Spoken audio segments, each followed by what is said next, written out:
আসসালামু আলাইকুম। আজকে রান্না করব একেবারে সহজ পদ্ধতিতে মোরগ পোলাও একটি রেসিপি। ঘরে যা আছে তা দিয়ে। আমি এখানে একটা মুরগি কেটে পরিষ্কার করে ধুয়ে নিয়েছি। এর মধ্যে আমি আদা বাটা, রসুন বাটা 1/2 চামচ করে আর স্বাদমতো লবণ দিয়ে এটা সুন্দর করে মাখিয়ে নিব। এই তো আমি দেখতেই পাচ্ছেন মাখিয়ে নিচ্ছি।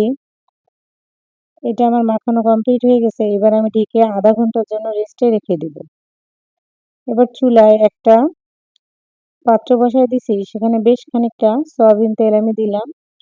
তেলটা গরম হয়ে গেছে। এবার আমি ম্যারিনেট করা মুরগিটা দিয়ে দিলাম। দিয়ে 1 পিঠ হয়ে গেছে।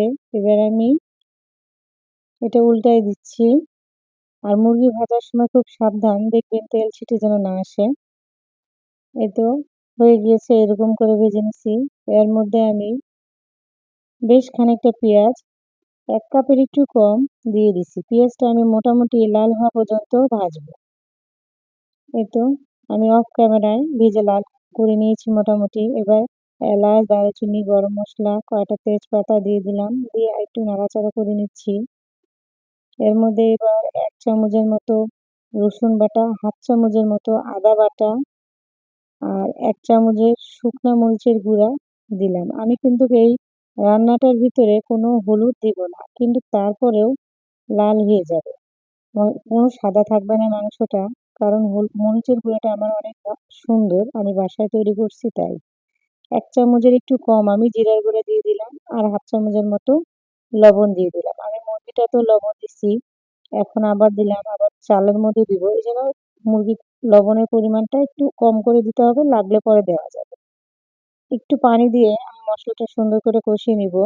যতক্ষণ কোনো পানি থাকবে ততক্ষণ আমি বাদ দিব না আরকি, কষায় যাব। এই তো কষানো আমার হয়ে গিয়েছে। এবার ভাজা মুরগিগুলো আমি এর মধ্যে দিয়ে দিলাম। দিয়ে নাড়াচাড়া করে নিচ্ছি। দেখতে পাচ্ছেন কোনো পানি-টানি কিন্তু নেই। তারপরেও আমি সুন্দর করে একটু মিক্সড করে নিলাম। আমি অফ ক্যামেরায় এটা ভেজে নিচ্ছি। সুন্দর করে বেশ খানিকটা সময় নিয়ে একটু কষায় নিচ্ছি সুন্দর করে, যেন কোনো গন্ধ-টন্ধ না থাকে। এই তো আমি এর মধ্যে সামান্য একটু পানি দিয়ে ঢেকে দিচ্ছি এবার।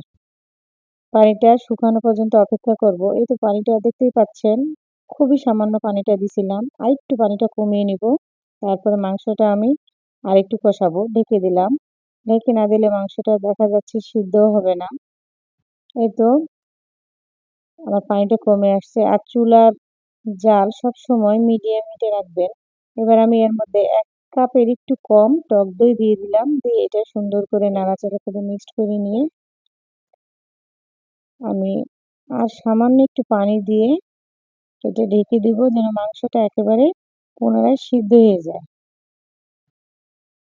মাংসটা আমি কিছু সময়ের জন্য রেখে দিলাম। আপনারা কিছুক্ষণ পর, পর একটু করে দেখবেন, না হলে আবার যেন পুড়ে না যায়, তাহলে আবার খেতে ভালো লাগবে না। এতে পানিটা এবার অনেকটা কমে গেছে।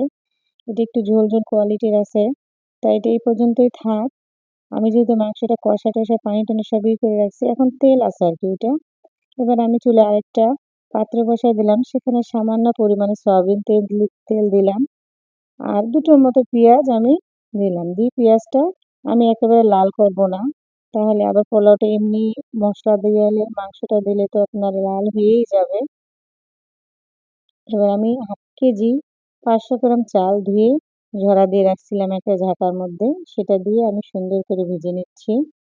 চালটা কিন্তু অনেক সুন্দর করে ভেজে নিতে হবে। না হলে ভালো লাগে না। আর পোলাওটা খেতেও মজা লাগে না। তো এর মধ্যে আমি 1/2 চামচের মতো আদা বাটা, 1/2 চামচের মতো রসুন বাটা দিয়ে এটা আমি একবারে ভালো মতো মিক্সড করে নিব। আর চালটা আস্তে করে জাল দিয়ে আমি এটা ভাজতেই থাকবো, যতক্ষণ পর্যন্ত আমার চালটা সুন্দর ঝরঝরে না হয়ে যায় আরো। আমার ভাজা কিন্তু কমপ্লিট প্রায় হয়ে আসছে। এখানে আমি আবার গরম পানি বসায় দিছি।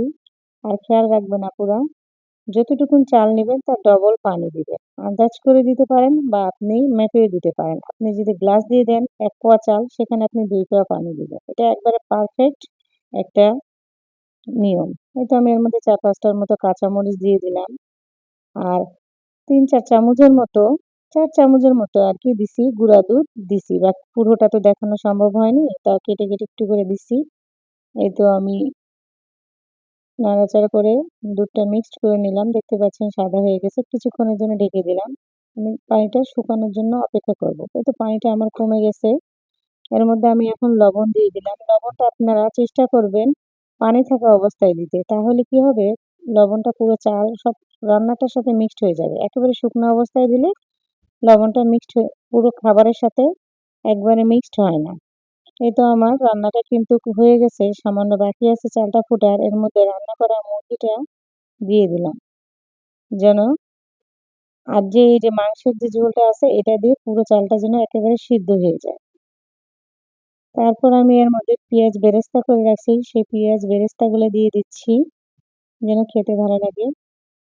আর এর মধ্যে আমি ৩ চামচের মতো ৪ চামচে ৩ চামচ ঘি দিয়ে দিছি। ঘিটা আমার দেওয়া হয়ে গেছে। এবার আমি চুলার জালটা একেবারে আরো কমিয়ে দিব আর ঢেকে অপেক্ষা করব ৩০ মিনিটের মতো। এই তো আমার রান্না কিন্তু শেষ। এবার আপনাদের দেখাচ্ছি কেমন হয়েছে। এই তো দেখতে পাচ্ছেন কোনো রকম একটুকু পানি নাই। একেবারে হালকা মসলা দিয়ে রান্নাটা করেছি। আমরা তো সবসময় অনেক মসলা দিয়ে এভাবে রান্না করে খাই। কোনো সময় এরকম হালকা মসলা দিয়েও রান্না করে খেয়ে দেখবেন। আসলে ভালো লাগবে। এটা আমি প্লেটে বেড়ে দিচ্ছি। বাড়া আমার শেষ হয়ে গেছে। আমি আর কিছুক্ষণ পরে করতাম। আপনাদের দেখানোর জন্য এখনই সার্ভ করে দিলাম। এই তো। আর ভিডিওটি ভালো লাগলে চ্যানেলটি সাবস্ক্রাইব করে পাশে থাকবেন।